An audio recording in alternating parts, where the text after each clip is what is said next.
What's up, everyone? You know how everyone's afraid of AI taking over the world? Yeah, about that. I decided to let AI run my life for a whole day. 24 hours, people. I told myself, why not?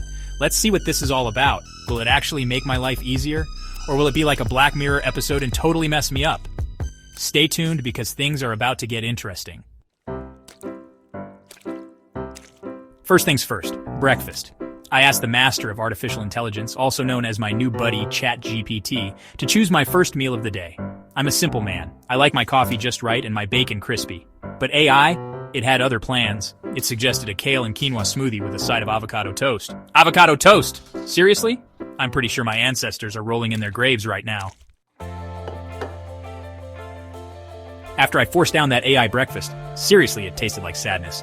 It was time for my schedule. My smart assistant had made a schedule for my entire day, from meetings to workouts, even the music I was supposed to listen to while working.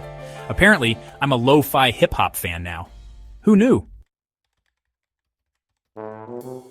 Now, the real challenge, clothing. I asked Midjourney, the AI image generation program, to design my outfit for the day. Let's just say AI has unique taste. Imagine a sci-fi ninja wearing disco. Yeah, it was that bad. Part 5. AI-generated content, hits and misses. Since I'm a comedian, I thought, why not ask AI to write me some jokes? So I gave ChatGPT some ideas and waited for the jokes. Some of them were kind of funny, like dad jokes. The rest? Let's just say they wouldn't get a laugh even at the worst comedy shows. Part 6, my work versus AI's work, no contest, yet. Next, I decided to compete with AI in a content creation challenge. I wrote a stand-up comedy bit, and the AI wrote one based on my previous work. The result? AI is good, I'll give it that. But it's not taking my job anytime soon. My jokes have a human touch, a natural awkwardness that AI can't replicate. At least, not yet.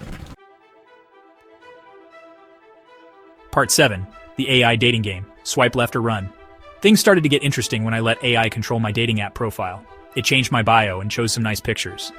Let's just say, if I actually used this profile, I'd be single forever. Or maybe I'd accidentally summon a demon. Part 8. Life lessons from my AI overlord.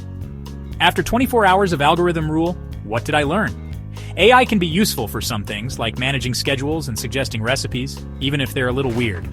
But for the important things, like humor, creativity, and finding love, I think I'll stick to the old-fashioned way, with a few human errors and a lot of heart. Part 9. Can AI live my life? The short answer? No. AI is a tool, a powerful tool, but just a tool. It can help and automate things, and it can even inspire, but it can't replace the experience of being human, with all its chaos, ups and downs, and beauty. So, thanks to all the AI overlords, but no thanks. I'll take my avocado toast with a side of human connection, please.